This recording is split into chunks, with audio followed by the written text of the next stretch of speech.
Welcome to Dr. M Podcast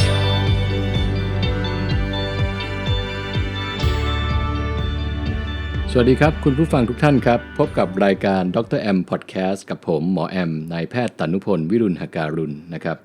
วันนี้เนี่ยเราจะมาคุยกันในชื่อตอนที่ว่าสมาธิลดเครียดเพิ่มภูมิชะลอวัยนะครับเปิดมาแบบนี้เนี่ยแสดงว่าวันนี้หมอจะมาคุยให้ฟังเรื่องโรคเครียดนะครับหรือความเครียดนะครับนะว่าในปัจจุบันนี้เองเนี่ยที่ผมเชื่อว่านะครับหมอเชื่อเหลือเกินว่าไม่ว่าใครก็ตามเนี่ยแม้กระทั่งตัวหมอเองเนี่ยก็ต้องมีช่วงเวลาที่คิดเยอะขึ้นในสถานการณ์ปกติเนี่ยเราก็มีเรื่องครอบครัวเรื่องการงานเรื่องต่างๆให้เราต้องคิดต้องวิเคราะห์ต้องแยกแยะต้องวางแผนอยู่แล้วใช่ไหมครับแต่ในยุคสมัยที่โลกเนี่ยกำลังเผชิญกับวิกฤตการณ์สงครามกับเชื้อไวรัสโควิดเนี่ย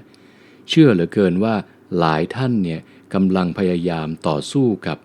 สมองที่ฟุ้งซ่านกระจายวางแผนหาสตุ้งสตังค์เลี้ยงปากท้องดูแลครอบครัวทำทุกอย่างผมเชื่อเหลือเกินว่าช่วงนี้เองเนี่ยคิดเยอะขึ้นทุกคนนะครับคิดเยอะขึ้นทุกคนแม้กระทั่งตัวหมอเอง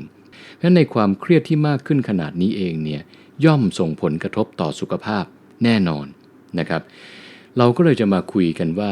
ความเครียดเนี่ยบางครั้งเนี่ยเราจับต้องไม่ได้ไม่มีหน่วยวัดว่าคนนี้เครียด1ยูนิตอีกคนนึงเครียด3ยูนิตอีกคนนึงเครียดเยอะหรือเครียดน้อยในอดีตเนี่ยจับต้องไม่ได้เลยนะครับ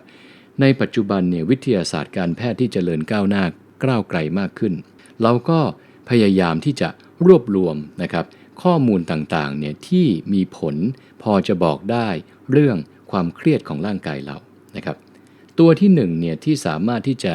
วัดนะครับหรือบ่งชี้แม้ว่าจะไม่ 100% ก็ตามแต่สามารถที่จะสื่อได้ถึงความเครียดในร่างกายเราหรือความทุกข์ในร่างกายเราหรือความวิตกกังวลและคิดมากในร่างกายเราก็คือฮอร์โมนคอร์ติซอลนะครับฮอร์โมนคอร์ติซอลนี้เองเนี่ยเป็นฮอร์โมนที่หลั่งออกมาจากต่อมหมวกไตเขาจะมีเพื่อนเขาอีกคนหนึ่งชื่อว่า DHEA นะครับคอร์ติซอลเนี่ยเป็นฮอร์โมนที่หลั่งออกมาพอสมควรในระดับปานกลางเนี่ยช่วยร่างกายช่วยให้หัวใจบีบตัวช่วยให้เรามีเรี่ยวมีแรงช่วยให้เราต่อสู้ฟันฝ่าวิกฤตหรือทำงานในแต่ละวันแต่ในยุคสมัยที่เราเครียดมากหรือเรามีเรื่องต้องคิดเยอะเนี่ยทำให้สารคอร์ติซอลหรือฮอร์โมนคอร์ติซอลเนี่ยสูงขึ้นกว่าเกณฑ์ที่กำหนดคราวนี้พอคอร์ติซอลสูงเกิดอะไรครับสารการอักเสบก็เพิ่มขึ้นตามสิครับนะครับสารกลุ่มนี้เขาเรียกว่า inflammatory marker นะครับก็คือพวกสารการอักเสบทั้งหลายไม่ว่าจะเป็นสาร CRP นะครับ CRP จดไว้เป็น1ตัวที่ยิ่งเยอะร่างกายยิ่งอักเสบนะครับ transcriptional factor NF-kappa B ยากและอันนี้นะครับ NF นะครับแล้วก็ตัว K แล้วก็ตัว B นะครับถ้าเรากดในอินเทอร์เน็ตสารเหล่านี้คือสารที่มีเยอะร่างกายอักเสบนะครับแล้วก่อให้เกิด oxidative stress ก็คือสารอนุมูลอิสระสารตัวนี้มีเยอะทำลายเซลล์ร่างกายทำให้เราแก่ทำให้เราเจ็บทำให้เราป่วยทำให้เราล้าทำให้เราเพลียนะครับพอเรามีฮอร์โมนคอร์ติซอลเยอะครับต่อเนื่องครับยาวนานครับแสดงว่าความเครียดเนี่ยคูณด้วยจำนวนเวลาด้วยถ้าเราเครียดเราทุกข์และเป็นวันเดียวแล้วจบพรุ่งนี้หายแล้วก็ไม่เท่าไหร่แต่ถ้าเป็นเรื่องที่ตื่นมาตอนเช้าพอเราลืมตาปุ๊บแล่นเข้ามาในสมองเราแล้วเราต้องเริ่มสู้และเริ่มคิดกับมันแล้วอย่างนี้ยาวนานเข้าเกิน3เดือนเกิน6เดือนเขาเรียก chronic fatigue syndrome ก็คือภาวะร่างกายอ่อนล้าอ่อนเพลียเรื้อรังนำไปสู่โรคต่างๆในอนาคตนะครับเวลาเราเครียดหมอพูดไปในหลายๆตอนเนาะเวลาเราเครียดก็จะเกิดวัฏจักรขึ้นมาพอเราเครียดเราคิดเยอะเราวิตกกังวลเราเป็นไงครับไม่มีความสุขพอเราไม่มีความสุขเราเป็นอย่างไรครับเรากินเยอะนะครับเรากินอาหารไม่ดีพอตกเย็นเข้าเราก็กินมากนะครับบางคนกินเหล้าบางคนสูบบุหรี่ด้วยเพื่ออยากจะสลายความเครียดอาจจะช่วยได้แค่ชั่วครั้งชั่วคราวแต่ไม่ได้ช่วยที่ต้นเหตุและพอเรานอนหลับไปเนี่ยเราก็หลับไม่ลึกบางคนผ่านนอนไม่หลับเสียนี่บางคนอุตส่าห์หลับไปแล้วแต่ก็หลับไม่ลึกก็ฝันเยอะนะครับตื่นมาก็ไม่สดชื่นพอเรานอนหลับไม่ลึกเป็นไงครับ ฮอร์โมนอิ่มหรือฮอร์โมนเลปตินในวันต่อไปก็หลั่งน้อยนะครับเราก็ยิ่งหิวน้ำตาลหิวความเค็มหิวของมันหิวของทอดหิวของไม่ดีเราก็เกิดวัฏจักรกินแล้วก็อ้วนแล้วก็คราวนี้มากันเต็มแล้วครับไม่ว่าจะเป็นโรค NCD หรือโรคไม่ติดต่อเรื้อรังไม่ว่าจะเป็นโรคเบาหวานโรคความดันโรคไขมันโรคหัวใจเส้นเลือดตีบเส้นเลือดแตกเส้นเลือดสมองมาเป็นชุด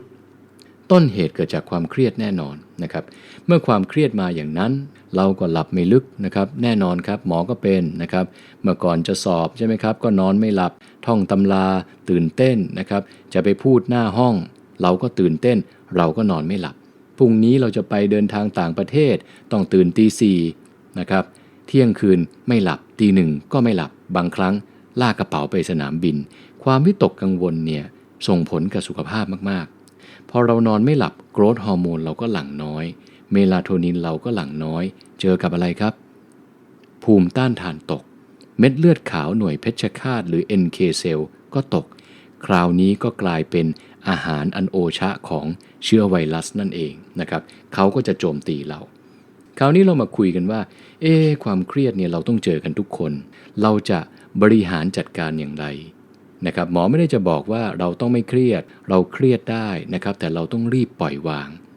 บางคนเครียดปุ๊บ1วันคิดไม่ออกคิดไม่ตกพอแล้วบางคนเครียด1วันไม่แล้ว2วันก็แล้ว3วันก็แล้วเครียดไปตลอดนะครับบางคนเรื่องดีกับมองไม่ดีบางคนเรื่องที่ไม่ดีกับมองผ่านไป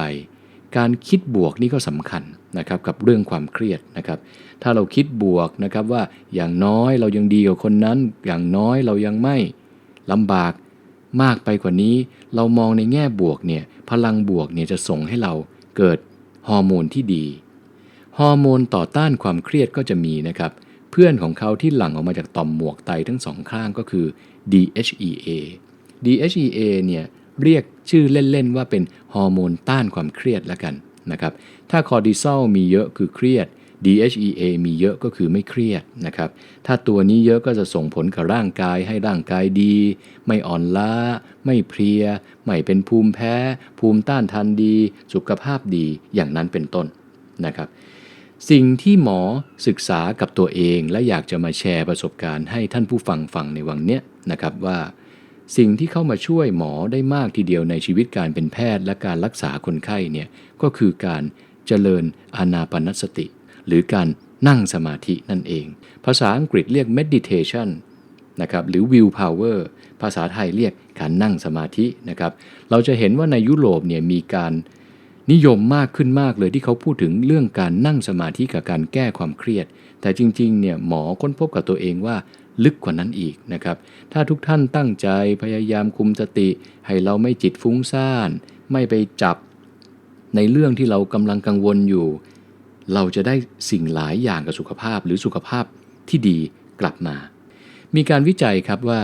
ในการนั่งสมาธิเนี่ยสามารถเปรียบเทียบกับเวลามนุษย์เรานอนหลับเวลามนุษย์เราคิดเยอะๆเนี่ยเราจะเป็นคลื่นแกมมาเวฟสมองนะครับนะเราคิดปกติกลางวันเนี่ยคลื่นเป็นเบต้าเวฟคือคิดเยอะเวลาเราหลับในช่วงแรกเนี่ยจะเป็นอัลฟาเวฟเริ่มทำงานน้อยลงเริ่มอุณหภูมิร่างกายตกลงแขนขาเริ่มไม่ขยับนะครับไปสู่เฟสที่เริ่มหลับลึกขึ้นอีกหน่อยเป็นเทต้าเวฟนะครับเทต้าเวฟก็คือสมองเริ่มทำงานน้อยลงจนไปถึงจุดที่เริ่มลึกครับนะครับเวลาเราหลับลึกเนี่ยจะเรียกว่าเดลต้าเวฟนะครับเดลต้าเวฟเนี่ยมีการวิจัยไว้ว่าไปเป็นคลื่นสมองที่ตรงกันกับพระสายวิปัสสนาท่านนั่งสมาธินะครับเวลาเรานั่งสมาธิแสดงว่าถ้าเรานั่งยังไม่ค่อยเก่งสมองเนี่ยจะเทียบได้กับช่วงอัลฟาเวฟเทต้าเวฟแต่ถ้าเรานั่งสมาธิได้เก่งได้สงบได้นิ่งนะครับสมองก็จะทำงานเหมือนเวลามนุษย์เราหลับลึกเลยแหละครับนั่นก็คือเดลต้าเวฟเวลาเราเข้าสู่เดลต้าเวฟได้อะไรครับเราก็จะได้โกรทฮอร์โมนเยอะครับแสดงว่าการนั่งสมาธิเนี่ยมีวิทยาศาสตร์มารองรับว่าสามารถเ พิ่มโกรทฮอร์โมนแล้วกระตุ้นให้ภูมิต้านทานเราดีโรคอ้วนไม่มาโจมตีเราร่างกายแข็งแรงผิวพรรณสดชื่นหน้าตาอ่อนวัยโอ้โหหลายอย่างนะครับโกรทฮอร์โมนนี่คือทุกอย่างนะครับทั้งผิวพรรณทั้งกระดูกทั้งกล้ามเนื้อทั้งเม็ดเลือดทั้งภูมิต้านทานทั้งเซลล์สมองป้องกันอัลไซเมอร์หมอจะมาเล่าต่อในตอนต่อๆไปแล้วกันเพราะยาวแน่นะครับว่าการเริ่มนั่งสมาธิในการลดความเครียดนะครับไม่ใช่อยู่ดีๆมานั่งกันเลยใช่ไหมครับต้องเริ่มจากสมาธิอย่างหยาบๆก่อนก็ได้สำหรับคนที่ยังไม่ค่อยเก่งเช่นเล่นโยคะถ้าเราสงบแล้วเราตั้งสมาธิหรือคอนเซนเทรตเนี่ยอยู่กับอะไรสักอย่างเช่นการเล่นโยคะการรำไทเก๊กการถักโครเชต์การถักไหมพรมการต่อจิ๊กซอว์อย่างเนี้ยเขาเรียกว่าเป็นการคิดไม่เยอะนะครับคิดง่ายๆนะครับปอกผลไม้นะครับอย่างนี้เขาเรียกเป็นสมาธิเริ่มต้นเริ่มเก่งขึ้นมาก็เดินจงกรมสวดมนต์บทยากๆอ่านแล้วอย่าให้ผิดตั้งใจอยู่ตรงนี้เวลาใจเราอยู่ตรงนี้สติเราอยู่ตรงนี้เขาจะวอกแวกไปเรื่องที่เราเครียดไหมครับน้อยลงนะครับเพราะฉะนั้นแสดงว่าถ้าเราคิดว่าจิตเราเหมือนลิงที่ซุกซนเนี่ยเราต้องการให้เขาอยู่นิ่งๆเนี่ยเราสั่งเขาเลยไม่ได้นะครับหลายคนบอกไม่อยากเครียดเรื่องนี้แล้วยิ่งคิดไม่อยากจำเรื่องนี้แล้วยิ่งจำอยากลืมไปแล้วยิ่งลืมเพราะคนลืมจริงๆเขาไม่ได้พูดเรื่องนี้เลยนะครับคือเรื่องอะไรไม่ได้พูดถึงเวลาเราคุยกับจิตเนี่ยไม่เหมือนกายนะครับอยากให้กล้ามเยอะกว่ายกน้ำหนักนะครับอยากให้ซิกแพคขึ้นก็ซิทอัพแต่เรื่องจิตเนี่ยยิ่งไม่อยากยิ่งได้ยิ่งจะหนียิ่งเจออยากนอนหลับเป็นไงครับยิ่งนอนไม่หลับเวลานั่งอยู่หน้าชั้นเรียนอาจารย์หลับไม่ได้เด็ดขาดโดนครูตีแน่ง่วงนอนจริงๆเวลานั่งอยู่ในรถไฟฟ้านะครับหลับมาเดี๋ยวคอพับคออ่อนเขินคนข้างๆเขาโอ้โหจะหลับให้ได้แต่พออาบน้ำแต่งตัวหอมฉุยขึ้นเตียงนอนไม่หลับซะอย่างนั้นนะครับแสดงว่าเรื่องจิตเนี่ยเขาซุกซนนะครับและเขาเป็นเจ้านายเราด้วยการที่เราจะไปสั่งเขาไม่ได้ล่ะครับเราต้องรู้วิธีการอยู่กับเขาก็คือการค่อยๆนะครับให้จิตเราเริ่มจากสมาธิอย่างเริ่มต้นมาเดินจงกรมแล้วพอเราทำไปบ่อยๆครับเราจะเก่งเวลาเราเจอเรื่องเครียดเนี่ยเราจะเครียดนะครับแต่เราจะปล่อยวางได้ไวเราจะวางเขาได้ไวเราจะหายได้ไวพอมาถึงจุดที่เรานั่งสมาธิเป็นปุ๊บนั่งบ่อยๆสมองเป็นคลื่นเดลต้าเวฟก็จะช่วยรักษาบำรุงร่างกายสารการอักเสบเช่น CRP เช่น NF-κB ก็จะลดลงนะครับเม็ดเลือดขาวก็จะเพิ่มขึ้นนะครับมีการวิจัยเช่น CDC ก็คือ Helper T cell คือเซลล์ที่ฆ่าเชื้อโรคก็จะเยอะขึ้นนะครับ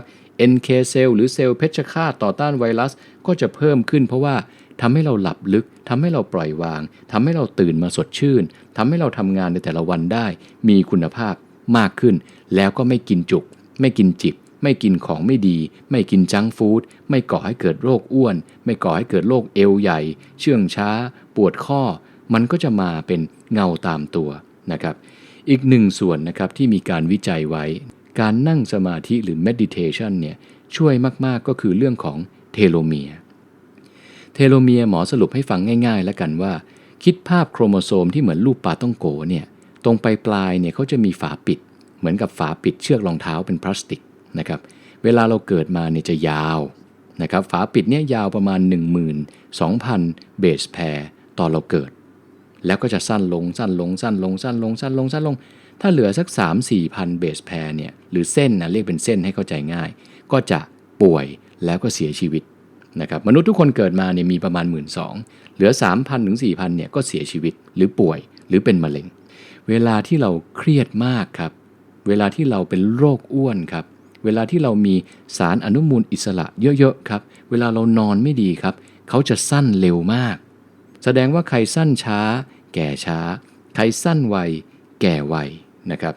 คราวนี้เรามารู้จักอีกตัวหนึ่งชื่อว่าเอนไซม์เทโลเมเรสนะครับเอนไซม์เทโลเมเรสเนี่ยช่วยให้เทโลเมียร์สั้นช้าหรือไม่สั้นหรือยาวขึ้นด้วยในบางที